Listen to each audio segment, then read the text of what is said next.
Real মাদ্রিদের প্রাণভ্রমরা Vinicius junior যেন Brazil জাতীয় দলের হয়ে নিজেকে হারিয়ে খুঁজেন। ক্লাবের হয়ে একাই 100 ভিনি যেন ব্রাজিলের জার্সিতে ছন্দই খুঁজে পান না। ফ্রান্সের বিপক্ষে ব্রাজিলের বর্ষার কারণ হতে পারেননি ভিনি। 90 মিনিট খেলে কোনো গোল বা অ্যাসিস্টের দেখা পাননি তিনি। উল্টো বেশ কয়েকটা সুযোগ নষ্ট করেছেন। 3টি বিগ চান্স ক্রিয়েট করেও একটিও অন টার্গেট রাখতে পারেননি Vinicius junior.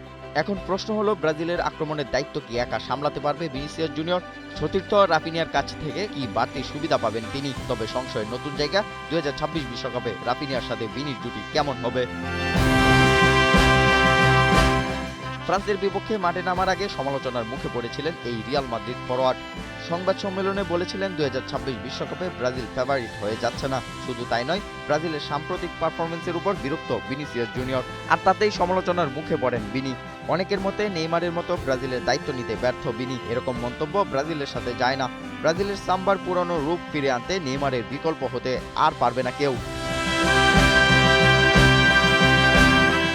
Head coach Carlo আনচেলত্তির সাথে ভিনির সম্পর্কটা পুরনো। রিয়ালের হয়ে বেশ অনেকটা সময় কার্লো আনচেলত্তির অধীনে খেলেছেন ভিনিসিয়াস জুনিয়র। তবে জাতীয় দলের জার্সিতে সেই ছন্দই খুঁজে পান না তিনি। বিশ্বকাপে আনচেলত্তির বড় অস্ত্রের নাম হতে যাচ্ছে ভিনিসিয়াস জুনিয়র। যদি শেষ পর্যন্ত নেইমার বিশ্বকাপের স্কোয়াডে জায়গা পায়, তাহলে ভিনিসিয়াসের সাথে আক্রমণের দায়িত্বটাও নিজের কাঁধে তুলে নেবেন তিনিও।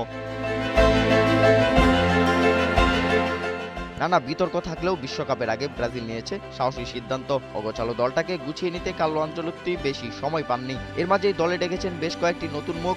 ভিনি, রাফিনিয়া, এনরিক, ম্যাথিউস কুনহার কাছেই থাকবে মূল মন্ত্র। ভরসার জায়গাটা আরও বেশি শক্ত হয়ে উঠবে ক্রোয়েশিয়ার বিপক্ষে ম্যাচ দিয়ে।